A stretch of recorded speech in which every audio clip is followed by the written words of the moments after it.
Yeah, so I suppose there's 2 points. One is that I worked in the developing world in sustainable energy. And so the idea was, well, we should be doing this at home as well as preaching about it abroad. Um, so therefore, that was one of the goals. I'm trying to make everything as circular as possible in setting up the brewery was an opportunity to actually implement this at home in Ireland. Um, so that was kind of important to me. So I'd worked with stoves, and that's how the wood-fired brewery had kind of come out. Was from my experience of working with biomass and wood stoves in Africa, basically.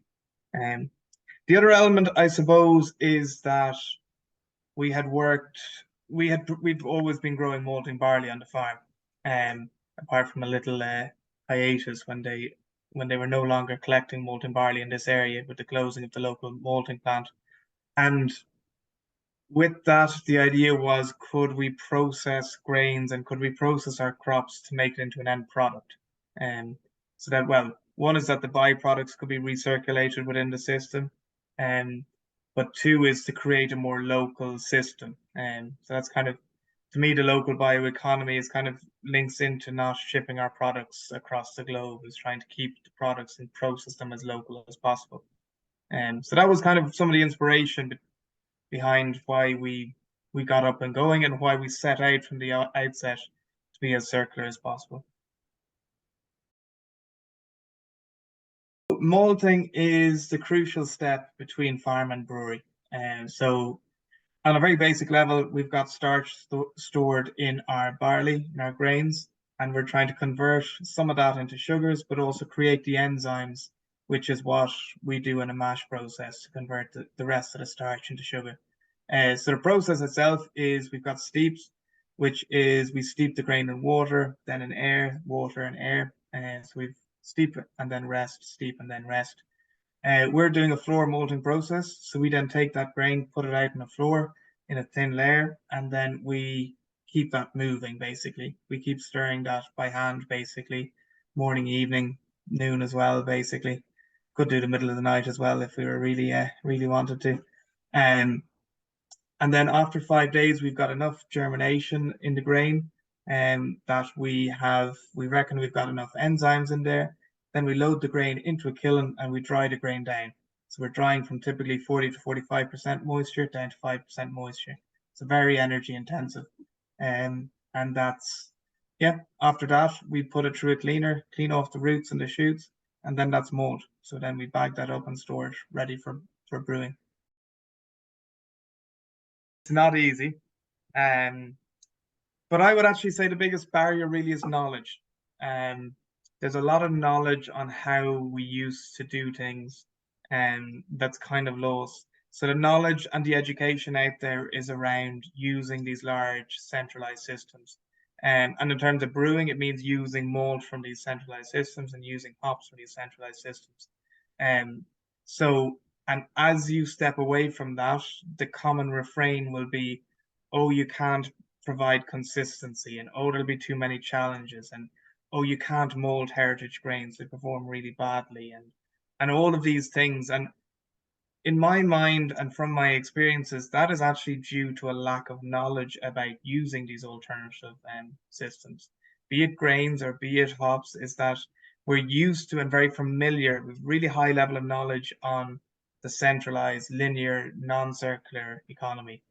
Once you start going into the circular economy, the knowledge base is much smaller, and that's a challenge. You know, you need to re-educate maltsters. You need to re-educate, or maybe not re-educate, but you need to push for the criteria that you want out of your local grains and out of your local maltster and all of these elements.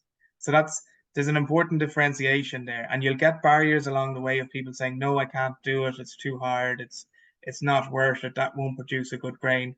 And you have to be convinced to actually get a maltster and get a farmer to grow them and say, no, I want these grains, I want this to be local.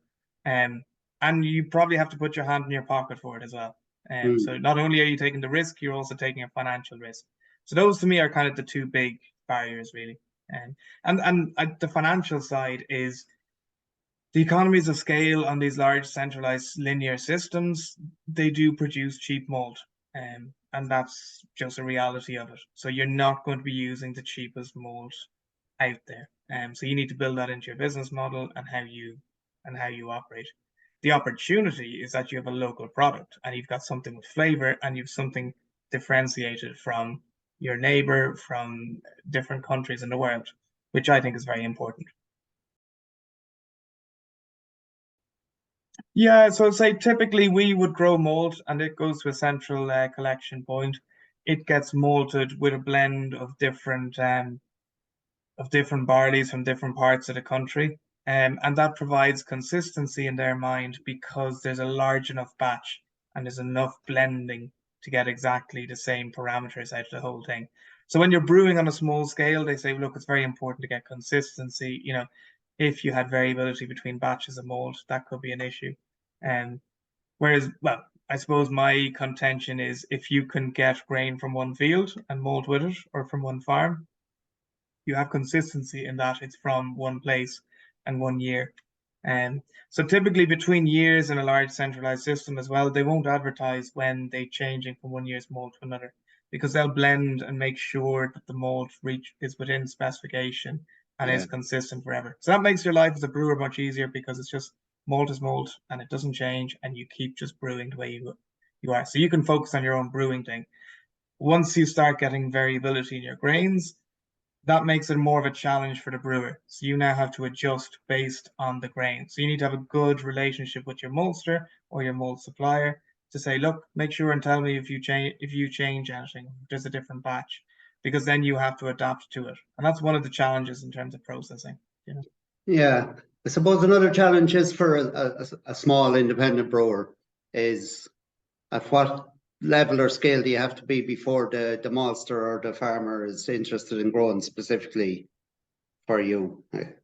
Yeah, I mean that's a challenge. And that's typically what I would advocate is that people start small and try a little bit, try a brew, try something like that, and see if you can develop the relationship with the farmer, with the maltster. Um, Now, maltsters are mostly large. I mean, until recently, the smallest batch in Ireland was 80 tons.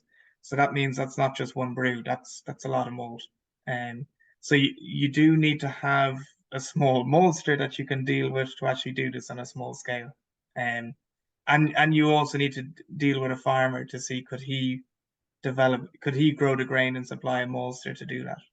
So those are big challenges, getting Yeah. the sense of scale that you can try it as a brewery in a small scale, but that it's viable for a farmer to try it and a maltster to try it. Those are challenges.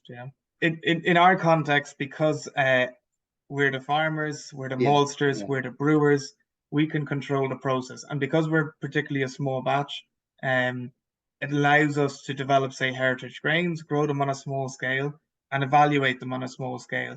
And if they're successful, then we can grow them further. And now we've gotten to the stage that we're growing a field, and the farmer is much happier growing a field than 3 meters by 100 meters.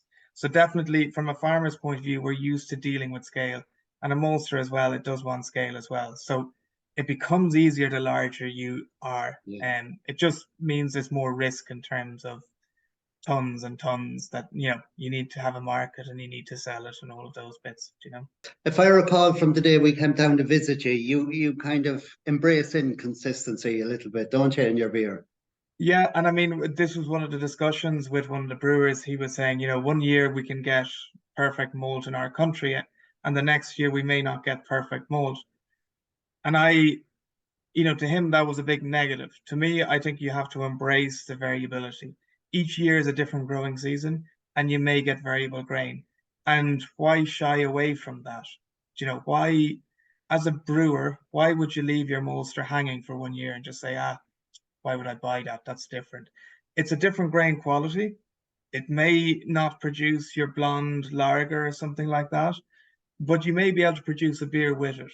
So in Mm. terms of keeping a local system and a circular economy, it would be worth it for you to buy that grain, but you might have to change that beer to fit that mold. And that's we embrace that variability because the idea is to celebrate nature and celebrate kind of that we do have variable weather systems. If we don't talk about it, customers will never realize that the weather changes and there's challenges for farmers. And the same as there's challenges for brewers. So let's talk about the challenges for the brewers, but equally the challenges for the farmers and the maltsters. And that's by having a slight variability between our beers and between years, as long as we're able to explain to customers and say, look, this is this year's batch. This year, the farmers had an absolute challenge and we're helping them. You know, this is producing a different beer. It's not exactly the same beer as last year, but we still believe that it's got a good flavor. It's got a different flavor, but it's good, still good. So that's up to the brewer to be able to be skillful enough to make a beer, a good beer using that grain, you know? So that is, and that's, I do, there is good grain and there's bad grain, yes. But I do challenge some of the specifications which are drawn up for large multinational corporations. Do they need to be the specifications that you need as a small microbrewer? I would challenge that. And particularly in beers that use higher protein and things like that, we add wheat to beers. So if you've got higher protein in the grain, just reduce the amount of wheat you have. Let's play with it and look at it in a holistic point of view. We don't have to always stick to these regimented views and then go break the rules of macrobreweries anyway and add wheat and oats and all sorts of other grains to it. So let's look at our raw ingredients and use them for what they're exhibiting. Be that high protein, be that whatever it is, you know. And we have it in the wine industry anyway. We call it a vintage rather than a batch. But yeah, exactly. You know, I suppose when you're looking at barrel aged beers and those sort of kind of annual sort of releases, it's a little bit different than if you're doing your puffable blonde ale or whatever. So yeah, exactly. And that's where, you know, if it is a lager or if it is a blonde ale or if it is something a little bit more robust into the amber and into the stouts, they're beers that can tolerate variability. So, and that's particularly, I actually think the major advantage is once you start barrel aging.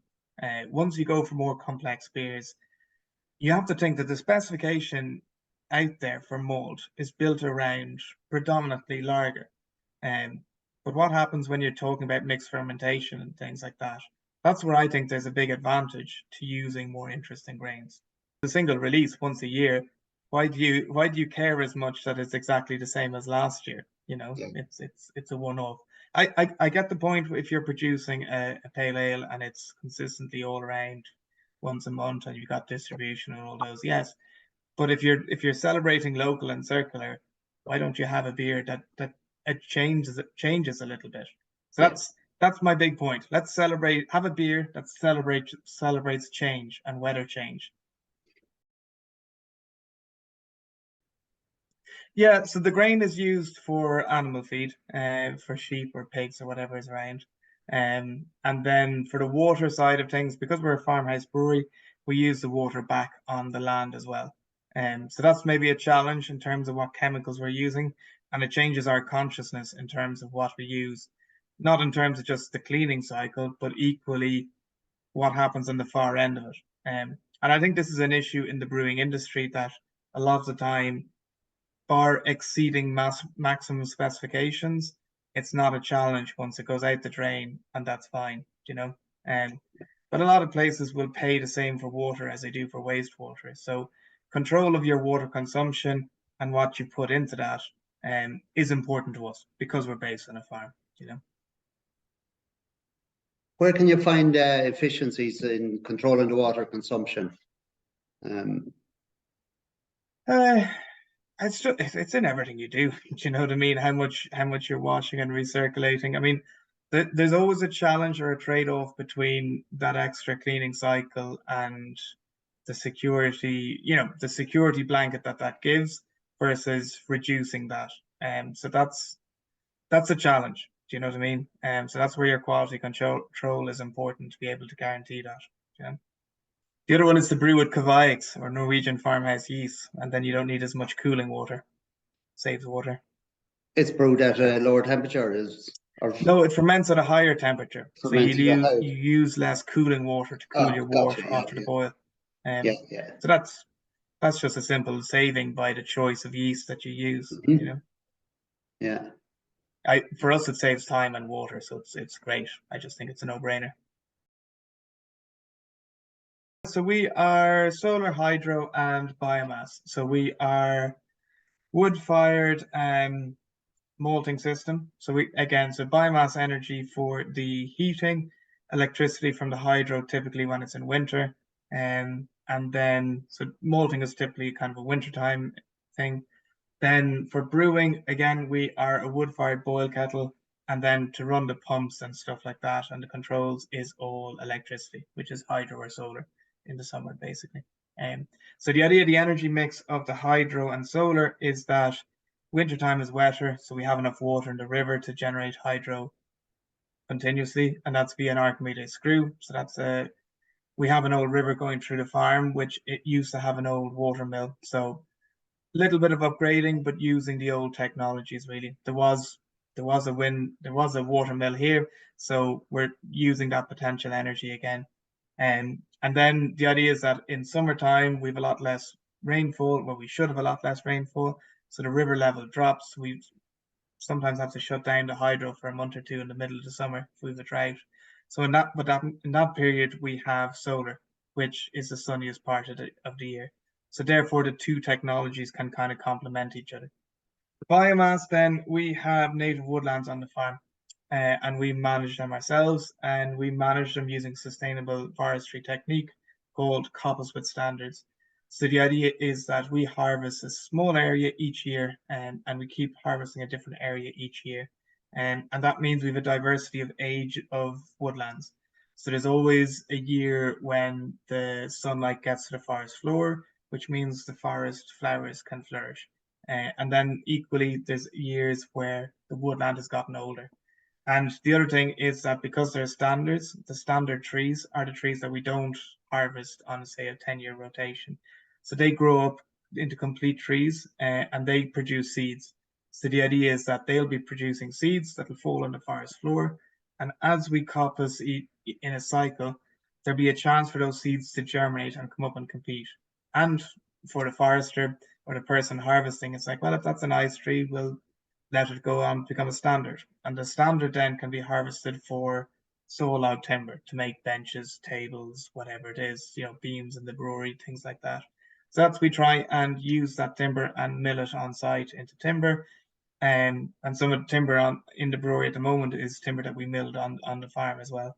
And then the byproduct from that can be used for heat to heat the brew or dry the malt, whatever it is. So we're trying to get the circularity as much as possible through everything we do. No, there's always little improvements that can be made, in terms of our feedstock. So we would be 100% heritage based malt. We're expanding then into wheat, rye, oats, things like that, trying to get more heritage grains to kind of complete our list of ingredients. And in terms of energy supply, we've added solar panels to kind of complement the hydro. So we're always trying to add to things to get a complete holistic picture. And so there is always incremental improvement that you can do. And that's just the way of life. And equally, once you've done something and mastered it, you'll then see that there's another technique or there's something else that can be explored to improve your circularity or things like that, Yeah, we use our own yeast at this stage, and we just harvest between brews and between barrels and repitch it. Again, I suppose it's a little bit of a saving. Why are we importing yeast all the time? It suits our brewing system because we are farmhouse beers and we are using those sorts of things, and we're trying to create variation in our beers. But yeah, to me, it's just an obvious. Yeah. And there's great examples of breweries that have been repitching yeast for like 50 years and longer, So this can be done very effectively. We don't always need to keep buying new yeast. And I think in terms of exploring diversity and interest, it's very useful. You can still get other yeasts if you need to, but I think we should be working around, can we reuse as much as possible? Yeah. Is there any gaps in it then that you're kind of looking to Yeah, there's tackle always next? gaps. I'm not going to make cans though. That's the one bit that we don't. No. We're not or blowing gas or blowing glass, make glass bottles. Yeah. I suppose one of the elements would be in terms of packaging is to do more kegs, stainless steel kegs. because then we can reuse the container. And so that is something that we're looking at. And there's always little gaps, and because we're taking it from cradle to grave, I mean, from farm all the way to brewery, we're trying to get more nutrient cycling around within that system and trying to help, and that can happen within the farm, it can happen within the malting, and it can happen within the brewing. So just always trying to improve efficiency and improve things along the way. There's plenty of little details that can be done to be improved. And I'd say one of our trials from this year will be shifting to organic grains, hopefully, fingers crossed. And so can that be a runner? It's a question mark, and we're going to explore it, and it'll push our farming, it'll push the malting, each element along the way to see can we achieve that. So yeah, there's always little bits that you can do. Do have a green malt beer, which is made with green malt, which is malt that hasn't been killed. Right. It can be done. You basically need to brew with it immediately at day 5. So you need to sync your brewery and the maltings, and save an awful lot of energy, but you have a different flavor from the grain. You've got kind of a lot of that cucumber sort of flavor from it, green grass, that kind of thing. So yeah, typically it's for storage and for ease of handling in the brewery, but theoretically it can be done, and I have done it. And I have to bottle that beer up basically and see what it tastes like. It's a different flavor, Yeah. So yeah, you could do a green no boil brew, and you'd be ticking all the boxes. Yeah, exactly. Oh, your energy consumption would be savagely reduced, but different flavors. And that's, the raw ale movement is really cool. It's a fresher beer, but it is less energy intensive, That's the thing.